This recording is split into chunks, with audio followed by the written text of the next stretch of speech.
Bismillahirrahmanirrahim. Preaching Islam is the responsibility of every Muslim in the various capacities that he finds himself in. And now, there is a very grave misconception which is found regarding preaching Islam, and in this talk today, we shall discuss that misconception.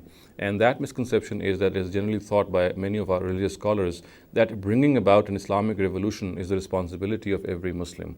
The source of this objective that they have set forth, they find in the life of the Prophet. They say that since the Prophet himself, when he lived in Makkah and Medina, he struggled, he carried out a specific endeavor, and he established a government in Medina, and this whole process they term as an revolution. So therefore they say that since the Prophet himself brought about an Islamic revolution in the state of Medina by establishing a government in Medina, and this of course had various phases. He passed through various phases in his Meccan period, when ultimately he was successful and he was able to found a Muslim state or an Islamic state in Medina. So therefore, in their terms, or in their terminology, they say that the Prophet brought about an Islamic revolution.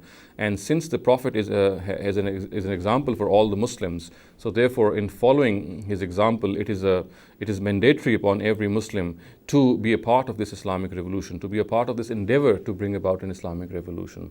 Now, we have to analyze, of course, this whole scenario or this whole notion in the light of the Quran.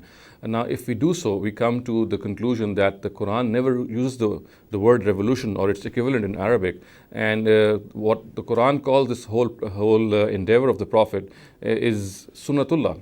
The word sunnatullah is used by the Quran, which means an established practice of the Almighty. In other words, whatever the Prophet Muhammad ﷺ did and other messengers of God did in their times is something which is regarded as sunnatullah, or an established practice of the Almighty. And this established practice relates to the reward and punishment, or the worldly reward of punishment of their immediate addressees. So in other words, the reward and punishment which is going to take place in the hereafter on the basis of one's deeds, in order to remind people that that event will take place, the Almighty took matters in his own hands in the times of his messengers, and he punished people who had deliberately denied the truth, and also rewarded people who had accepted the truth. So therefore, the Almighty in the times of the messengers, in the times of his messengers, actually punished people who had denied the truth, and he therefore rewarded other people who had accepted the truth. And now this whole practice was enshrined in the Quran, it was preserved in the Quran, so that it could become a reminder for all humanity later on that reward and punishment is a reality. And just as the reward and punishment took place regarding the immediate addressees of the Rasuls of God, similarly, this whole reward and punishment shall take place in the hereafter for all humanity.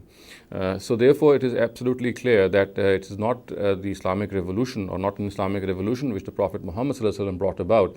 It is actually an act of God, and it actually is sunnatullah, which means a practice of God, in which he punished people who had denied the truth, and he rewarded people who had accepted the truth. And the Quran says this is something which is part and parcel of the mission of every messenger or Rasul of God, and it cannot be extended to others. So therefore, we cannot say that in this particular arena, in this particular aspect, the Prophet Muhammad ﷺ was an example to the rest of the Muslims. He was not an example, because the Quran says that, as the words are, كَتَبَ اللَّهُ لَأَغْلِبَنَّ أَنَا وَرُسُلِي, which means that God has ordained that he and his messengers shall always prevail. And therefore, if this is something which relates to the messengers, it cannot be extended to people who are not messengers.